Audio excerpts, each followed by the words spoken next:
Poor audio quality. No way is that even going to happen. Well, actually, I'm joking. Well, at least I got the NFL season to look forward to. I'm sure. I'm sure about it. And hey. Hopefully the Eagles can repeat. Really hope. Really do hope. Well, let's see how things go. Right? Right? Football is officially back. And you know what that means? Means for us Americans. It's time to poke fun at who's going to end up in the trash tank bowl this year and see how well we can do in predictions round two. Ooh, I did actually change a few things this time around, so this should be overall a massive upgrade from how it went last year. But I have my picks pre-made, right here already on the little side here. Here, don't worry about this.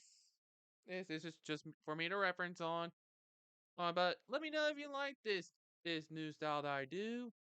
Ooh, cause you'll see it throughout this video. And without further ado, we're going to go ahead and get started on this. And right off the bat, the Lions got an uphill battle to start the season. And despite coming off of a hot stretch, they've made some interesting choices is in the offseason. And they're going to have to go and face the Kansas City Chiefs in Arrowhead Stadium on Thursday Night Football, no less, to officially kick off the season. This is week one, so obviously we're not going to know how to gauge this. But we can still at least expect the Chiefs to still be just as good, which is why I ended up taking the Kansas City Chiefs in this matchup. Uh, don't expect the Lions to go down easy, though. They're going to bite some kneecaps and put up a pretty good fight. Opening up with a tough matchup to predict going into the first of the Sunday games, the 1 o'clock stretch at this point features the Tennessee Titans visiting the New Orleans Saints. The Titans are trying to do this thing called rebuilding on the fly, and I don't know how well that's going to work. Meanwhile, for the Saints, they think that they can win now with Derek Carr, or that's it kind of worked out for them when it came to Drew Brees, but I don't think it's going to work out for them when it comes to Derek Carr. Then this is going to be a bit of a learning game for Derek Carr, or as he's still getting adjusted to the new offense that's being implemented by Dennis Allen. And the Titans are probably going to want revenge and at least try to fight for a wild card spot, which is why I have the Titans winning over the Saints in this matchup. Uh, don't let that confuse you. This is not an easy one to pick, so you may defer, but regardless, I have the Titans winning in a close matchup. Moving on to one of the easier games that to predict this year, we have the Buccaneers visiting the Vikings. Means the Buccaneers lost Tom Brady again, and this time it's for real, as he is now having a minority stake in the Raiders. We'll get to them later. But in terms of overall production, they got Baker Mayfield at quarterback. There's also Kyle Trask, who hasn't proven much. Meanwhile, for the Vikings, it's a make or break year for Kirk Cousins, as this could possibly be his final season in Minnesota, or possibly even his playing career at that. He's going into year 11 and on year 2 of Kevin O'Connell. Well, and yet, we still haven't seen him produce much. Yet, I actually have the Vikings over the Buccaneers since, well, the Vikings still have a better team on paper. I expect them to at least make a fight for the division title. Well, but there will be regression on the Vikings because they overachieved. No question about it. But even with that regression, I still expect them to win enough games to compete for what's going to be a not so a great NFC North. So I'm going to take the Vikings over the Buccaneers, who are once again in a crapshoot. The Arizona Cardinals and the team with no name, all call Washington. Oh boy. Oh boy. Where do I begin with these two teams? Teams. Kyler Murray is already out on injury. The Cardinals just cut Colt McCoy, their best option, and now there's going to be either Josh Dobbs or some unknown guy named Clayton Tune, whoever that is. And so yeah, the Cardinals are starting to look like signs that they're going to be tanking hard.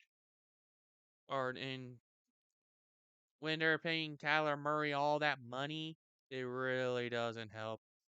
Also doesn't help that they lost DeAndre Hopkins in the offseason. That JJ Watt retired, or further proving them to be the retirement home, and also lost a few key pieces. Meanwhile, in Washington, it's the Sam Howell show now. And to be honest with you, there's stuff that still leaves a lot to be desired out of Sam Howell, the quarterback from North Carolina, in his second year. Ron Rivera is likely going to be fired, possibly, if things go south quickly. They just changed ownership, which means it's going to be an observation year. So Josh Harris is likely going to want to sit back and see what happens. While Washington has better fortunes on paper, they still have the players that were there when Dan Snyder meddled in. So don't be surprised if this team sucks this year. And the fact that these teams are literally on the verge of well, being terrible, well, even though Washington can at least put up a fight, I have declared this to be my tie of the week, which is still going to be a thing. This game is where my tie of the week is going to come in, and I decided to add a little something extra to this game. Once a week, I am allowed to pick a game of my choosing and basically predict the score. So for this one, I'm going to say this will be a tie at 17 apiece. Does that mean I have to get the exact score right? No, it just means I get a few bonus points. But yeah, this is my tie of the week right here. Cardinals and the team with no name. Now we got the 49ers and the Steelers, which is, well, Mike Tomlin hasn't had a losing season yet, so there's that. Kenny Pickett has shown promise. Who knows what's going to happen with the quarterback position in San Fran? It's Brock Purdy or Sam Darnold. Apparently, they flirted around with the idea of Tom Brady this offseason. That didn't happen. But they still got plenty of talent to make another playoff run. As long as this team stays healthy, the 49ers will fight for a playoff spot. Meanwhile, for the Steelers, they're just looking to improve on the finish they've had last season. With that in mind, I think that the 49ers are actually going to take this one due to being the better team overall. It's nothing to do with the Steelers' defense or anything, but the 49ers just have the more complete team. It's just that simple. Bengals versus the Browns. The first divisional matchup between these two, and I think this is also, yeah, it is the first division matchup this week. First division matchup of the season, no less. As that's come up on the list. The Browns, everything lives and dies with Deshaun Watson at quarterback. So if this team falls apart very quickly, very early, Jimmy Haslam will not hesitate to fire Kevin Stefanski. I would not be surprised if that happens, especially since I have the Bengals winning this game because Joe Burrow is coming back. A lot of the core that is there from the previous 2 seasons are still there, minus a few guys. But overall, they're going to maintain a force for a while to come. So expect the Bengals to still they'll be competitive in the AFC.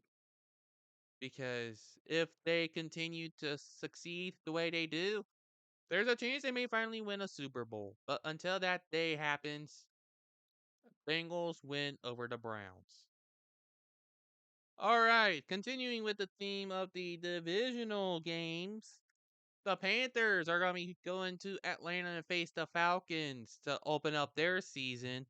And to be honest, I'm not sure how the NFC South is going to fare. There, I'm just picking who I think would win because somebody's gonna end up making the playoffs with the losing record from this division, and that's one prediction I have. But nevertheless, as we have for the Panthers, they got a new regime in at head coach and the coaching staff in general. Frank Reich, one of the first quarterbacks that's ever played on the team. Yes, you heard that right. Frank Reich was a Panther at one point, and he brought in a lot of guys like first head coach in Panthers history, some other guys that were with the Panthers before. Or so yeah, the regime is like all Carolina and such. So there's that aspect of things. What other stuff has happened to the Panthers? Well, they paid money for Adam Thielen, Andy Dalton. They traded away DJ Moore for the first overall pick, meaning Bryce Young is gonna be showing up. In a league where they need a year or two to develop, seems like they're gonna rush Bryce Young out there right out of the gate with Andy Dalton there to help teach. And I don't know if that's the right approach. Miles Sanders, and also Brian Burns is on his 5th-year option, either that or a franchise tag, which means that he is in a contract year.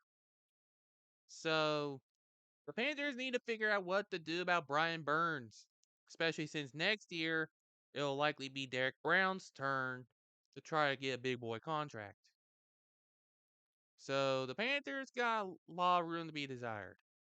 For the Falcons, though, year two of Desmond Ritter, and it's now the Desmond Ritter show. Oh, and Ritter, he also leaves a lot to be desired. However, they did pick up some pieces that can hopefully help with that. That they're trying to get a little younger. Arthur Smith is in year 3. So if things don't develop the way they should, he may be out of job. But nevertheless, I have the Falcons beating the Panthers. First, due to the better experience overall. And because of the fact that it's home field advantage. The Panthers have not had that good of a track record in Atlanta as of late. So that's probably a deciding factor here. This should be an easy one to predict. The Texans versus the Ravens. And oh boy, are we talking about a doozy.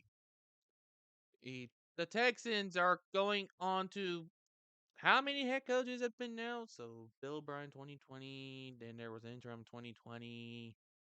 They had Bridge in 2021. They're on their 5th head coach. Oh, in 4 seasons. Yes, you heard that right. Their 5th head coach in 4 seasons. And that is just a yeah. And they actually made a good hire this time around as well. Oh, but how long is that going to keep them around for? Especially now that they are finally gonna move on from Deshaun Watson and move on with it. Well, CJ Stroud is gonna be their new guy. Seems like they're gonna rush him out as well.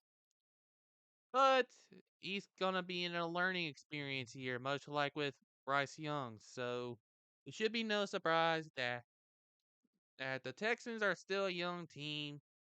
They're gonna be in a learning experience, which is why I have the Ravens winning. Yes, they got OBJ and a bunch of other weapons for Lamar now, but that doesn't excuse the fact that they have more talent, especially if you take a look at their defense. They also got a new offensive coordinator, which should hopefully make the offense less one dimensional and more capable of actually doing what they're supposed to do. So I got the Ravens over the Texans. Back to the division games. And this should be the last of. Oh, come on. This should be the last of the 1 o'clock games, I think. Is it? I'm trying to see. Yeah, this is the last of the 1 o'clock games. Jaguars and the Colts.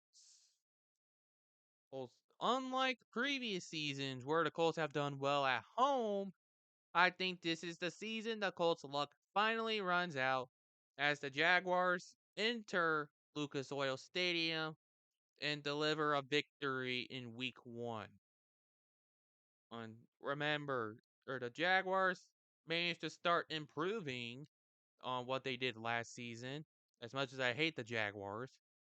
But even so, I have to know when they're going to end up winning games.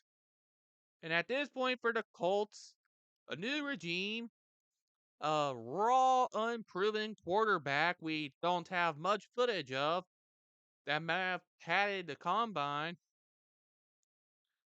There's a lot of question marks about Anthony Richardson. And so I'm taking the Jaguars in this case. There's just a lot of questions. Oh, and also there's questions about Jonathan Taylor. He could be gone from the Colts because he doesn't want to play for them anymore. Because apparently Jim Irsay said the quiet parts out loud. And way to go to screw your whole team. Yeah, Jaguars over Colts. Now moving on to the late stretch at the 4:25 slot. We have the Bears versus the Packers. They're playing in Soldier Field where the Bears play. There's still uncertainty on where the player. There's still uncertainty where the Bears could be playing in whenever they get the first chance to. But I do know one thing, and that's this is gonna be more fair of a matchup since the Packers no longer have Aaron Rodgers. It is officially the Jordan Love show in Green Bay. And to be honest, their offense may have gotten weaker because they lost more key pieces of it. So we're going to be in a learning experience here for Green Bay. And the Bears are improving. Justin Fields improving. They're getting DJ Moore or a reliable wide receiver. Who knew that route running or a lack thereof can turn into a strength? Who knew? As long as you know how to get open, you can get open. But anyways, I have the Bears winning this game over the Packers. Or simply because they have a better roster at this point over the Packers. Got the Bears over the Packers. That's all I need to say about that. But don't expect this one to be a blowout. Expect this one to be close. So it was actually a little bit tricky to actually get the Eagles logo in here. So I ended up deciding that every time that the Eagles are on the road, I'll just simply flip their logo around the face the way the rest of the logos do. But when they're actually playing at home, then I'll face it the correct way it was supposed to be. That way it still feels like the Eagles are being properly represented. So, as an Eagles fan myself, I can understand and your frustration and about this, fellow Eagles fans, but I had to make do with what limitations I could. But that said, I still got the Eagles winning over the Patriots.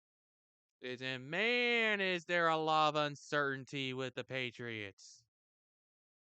Is the Eagles are pretty much bringing back a lot of the core for the title defense, and it's in the NFC at least. But the Patriots, oh boy, the Patriots.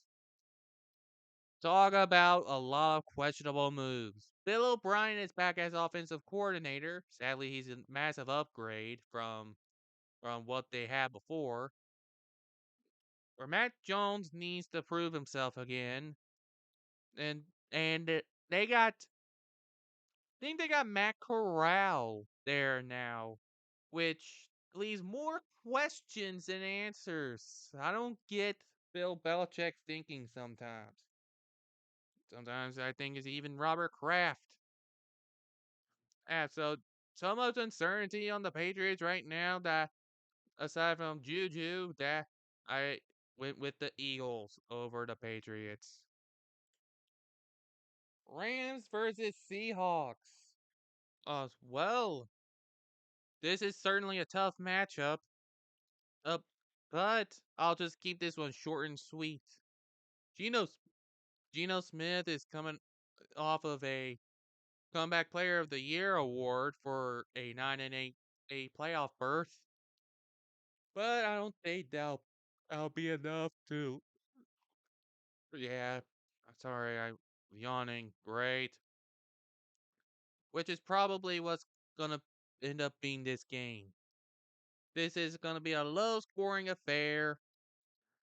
But the Rams, I'm taking the Rams in this one over the Seahawks. Geno Smith just needs to make sure he's ready a little bit before he can actually start winning. It's the Dolphins versus the Chargers. One might think that the Chargers would get the victory because of their roster, not to mention coaching is better and such. But I actually have the Dolphins in this situation.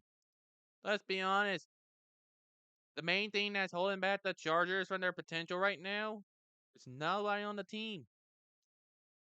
It's Brandon Staley, the head coach. He's the main one holding them back. And if things flop like they did and they continue to, well, he's going to be out of the job. Mike McDaniels is just having fun, I'm sure. And I think they'll do better protection for Tua. But even then, that's not guaranteed. So I got the Dolphins over the Chargers in this. Nobody's gonna be able to cover Tyreek Hill apparently. But again, Brandon Staley not gonna be able to bring out the true potential of this Charger squad. So I have the Dolphins in this. We're back on the divisional matchups and the last of the 425 stuff. We have the Raiders versus the Broncos. Well, Raiders, they're going to be held back all season by Josh McDaniels like they were last year. So there's no way I can trust the Raiders in winning a game, especially when you're up against Sean Payton, Russell Wilson, and the Denver Broncos. Hopefully things are going to be going back up. Apparently Sean Payton said some sort of comment about how awful well, the Broncos were under Nathaniel Hackett. Be fair, he wasn't wrong. But could you imagine in that when you were so bad that the head coach that was gone for a year came back because the team that uh, you were fired from and they call your playing bad. Just straight up bad. It's funny because Nathaniel Hackett claimed that Sean Payton violated something like, yeah, whatever, dude. John Payne's gonna say that little quiet part about you being awful out loud, and there's nothing you can do about it. And man, Sean Payne is no slouch. Which is why I expect the Broncos to win over the Raiders. Yeah, don't mess with Sean Payton. The remaining games at this point are also division matchups. But we're moving on to Sunday Night Football between the Cowboys and the Giants. And well, there's a recurring theme in this one. Every time the Cowboys play the Giants, and it's this early in the season, especially in prime time, Cowboys win. And I think that's going to hold true here. Even if the Giants try to get better, it's going to hold true for the Cowboys. Yes, you can never tell with Mike McCarthy at head coach. At the very least, we got to keep some things consistent, regardless of the head coach. And finally, Monday Night Football. We have the Bills versus the Jets. As despite Aaron Rodgers officially being a New York Jet and luring some pieces away in the process, there's still going to be some adjusting to make use of. Uh, and not to mention, his first true test is already coming early in the form of the Buffalo Bills. So I expect at a close game, but not enough to seal the deal in New York. Buffalo is going to win over East Rutherford, New Jersey, New York Jets. Yes, I said that mouthful because they play in New Jersey. New Jersey Packers, everybody. In typical fashion, losing to better competition like the Bills. And just in case you wanted a little showcase of a recap, app here's playoffpredictors.com with the final picks that I have put in for all these games and pretty much we're seeing if these predictions stay true, we're already seeing in the Jags, the Titans, the Bengals, the Ravens, Bills, the Dolphins, and the Broncos for the AFC, with the Bears, the Vikings, the Rams, the 49ers, the Falcons, and the Cowboys, and the Eagles in the NFC. But this is just the first week. We got 17 more of these, so don't expect things to be so light. And, well, don't expect that these standings to stay true. True, the Jaguars could very easily fall apart, or the Lions can come out of nowhere. The Rams can suck so badly they get the first overall pick. But these are but a few scenarios. Just a few scenarios. Some of these are based on divisions, so we'll see what happens. Thank you all so much for tuning in to this week one. We're back. I hope you enjoy it, and there's gonna be 17 more editions of this, as well as the playoffs. Of course, we're gonna do playoffs because why not? We'll do all the playoffs in one go. But thank you all so much for tuning in, and until next time, travel safely, everybody. Wait, I need to do there it is.